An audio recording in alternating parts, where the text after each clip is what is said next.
Morning সকলকে। কেমন আছো তোমরা সবাই? আশা করছি তোমরা সবাই খুব ভালো আছো, সুস্থ আছো। নতুন একটা সকালে নতুন একটা ব্লগে তোমাদের সকলকে স্বাগত জানাই। আর ঘড়িতে এখন বাজে প্রায় 8টার কাছাকাছি। ঘুম থেকে এই মাত্রই উঠলাম। উঠে দেখো আমার কিন্তু সকালে উঠে বেশ অনেক কটা কাজই কমপ্লিট করে ফেলেছি অলরেডি, তোমাদেরকে দেখানো হয়নি।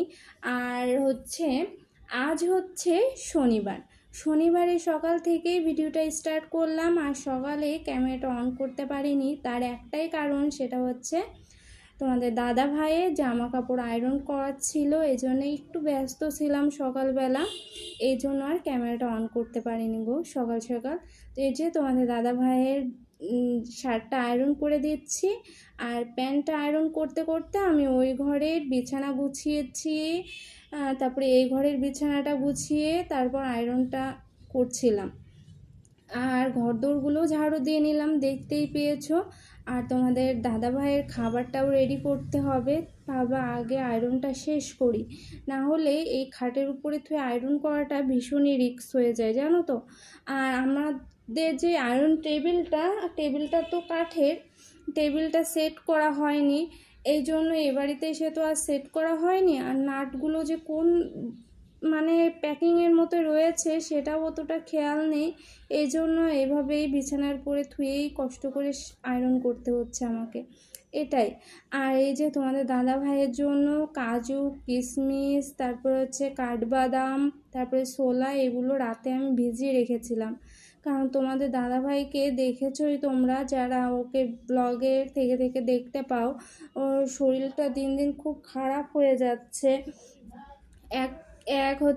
কিছুদিন আগে হাতে কেটে গিয়েছিল, সেই জন্য অ্যান্টিবায়োটিক খাওয়া পড়েছিল প্রায় 1-2 সপ্তাহ মতো। এই জন্য ওষুধটা প্রচণ্ড পরিমাণে রিঅ্যাক্ট করেছে ওর শরীরটা পুরো নষ্ট হয়ে যাচ্ছে, কারণ প্রচণ্ড রোগা হয়ে গেছে আগের থেকে, এই জন্য ওটা দেখি। আর ভাবছি জানো তো, ওই প্রত্যেক দিন তো খেতে চাই না, এই জন্য ভেবেছি যে একদিন যদি কাজু কিশমিশ, ছোলা, কাঠবাদাম এগুলো দিতে পারি, আর পরের দিন যদি একটা ডিম সিদ্ধ, আলু সিদ্ধ দিতে পারি সকালের দিকটা করে, তাহলে একটু যদি নিয়ম মেনে খাওয়াতে পারি, তাহলে হয়তো একটু শরীরটা ঠিক হলেও হতে পারে। দেখি, কথা তো শোনে না, তারপরও চেষ্টা করে, কারণ সবাই আমাকেই দোষ দিচ্ছে জানো তো। তোমাদের দাদা ভাইয়ের শরীরটা খারাপ হয়ে যাচ্ছে, এই দোষটাও ধরো আমারই, যে সবাই ভাবছে আমি বোধহয় আমার হাজবেন্ডের খেয়াল রাখি না, রান্না বান্না ভালো পারি না, এই জন্য হয়তো খেতে পারছে না ঠিকঠাক করে, এই জন্য হয়তো শরীরটা খারাপ হয়ে যাচ্ছে। কিন্তু সত্যি কথা কি জানো, আমি যতটা পারি ওকে কেয়ার করার চেষ্টা করি, কিন্তু ও তো আমার কথা অতটা শোনে না, যেগুলো শোনা সেগুলো শোনে, যেগুলো শুনতে ইচ্ছা হয় না সেগুলো শোনে না, বোঝোই তো। এই জন্য ভেবেছি এবার জোর করে ওকে ওর পিছনে লেগেছি যখন, এবার কোনো একটা রেজাল্ট আমার চাই, এইভাবে ওর পিছনে আদা জল খেয়ে লেগে গিয়েছি। আর সকালে উঠে আমার ছোট্ট ঘর বারান্দাগুলো আমি কিভাবে গুছিয়ে রাখি সেটাই তোমাদের সাথে শেয়ার করব আজ।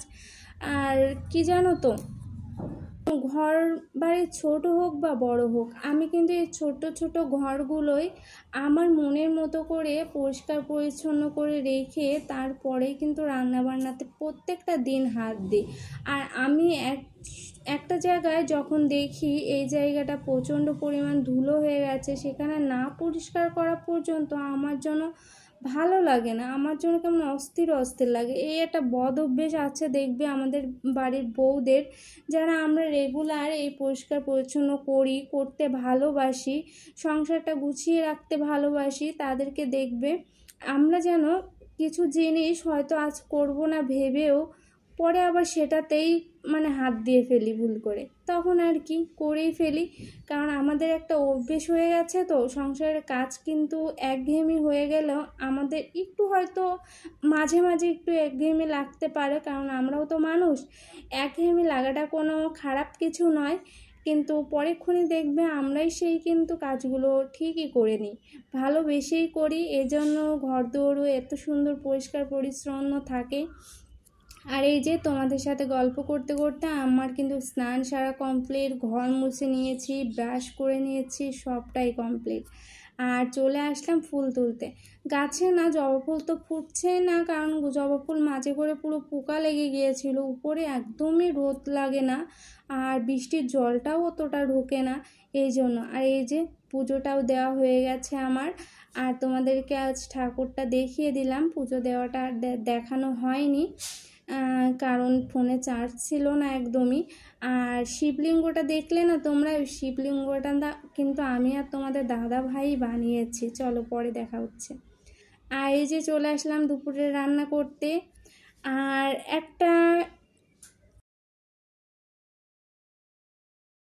আমি তো রান্না করতে চলে এসেছি, আর কারো সাহায্য ছাড়াই আমি কিন্তু আমার সংসারের কাজগুলো খুবই সহজে স্মার্টলি টাইম টু টাইম গুছিয়ে, রান্না বান্না বলো, ঘর গোছানো বলো, সবটাই কিন্তু সকাল 8:30 থেকে শুরু করে দুপুরের মধ্যে খুব সহজে কমপ্লিট করতে পারি, জানো তো। আর আমরা হাউসওয়াইফরা আমাদের কিন্তু সব সময় আমরা যে কারো সাহায্যের আশায় বসে থাকি এমনটা কিন্তু নয়।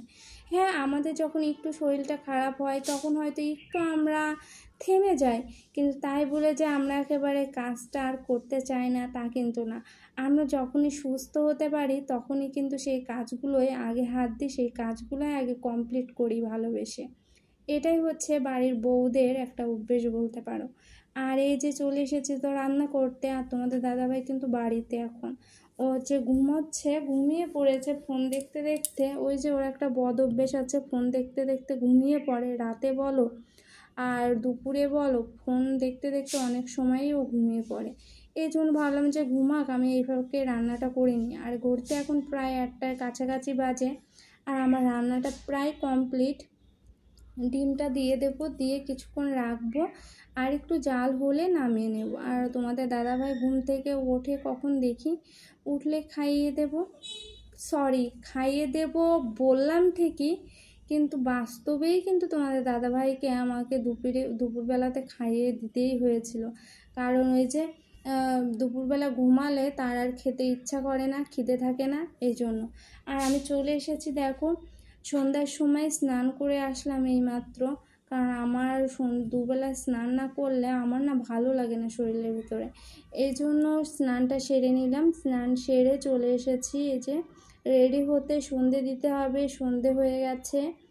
আর আজকের ব্লগটা একটু হয়তো ঝিমিয়ে করলাম কিনা বুঝতে পারছি না, কেমন লেগেছে অবশ্যই কমেন্ট করে জানিও। আর তোমাদেরকে তো আমি আগেই বলেছি আমার ঘরে অফুরন্ত কোনো জিনিসপত্র হয়তো নেই, কিছুই নেই আমার বাড়িতে। দেখি যদি কখনো পারি চেষ্টা করবো একটা একটা করে তৈরি করার, আর তোমরা পাশে থেকো, তাহলে আমি অবশ্যই পারবো। আর যেগুলো আছে সেগুলোই যতটা পারি পরিষ্কার পরিচ্ছন্ন করে রাখার চেষ্টা করি, এটাই। আর এই যে পুজো দিতে চলে আসলাম, আর আজকের ভিডিওটা পুজো দেওয়া দেখেই তোমাদেরকে শেষ করতে হচ্ছে। তাহলে দেখা হচ্ছে নতুন একটা ভিডিওতে, সুস্থ থেকো, টাটা বন্ধুরা।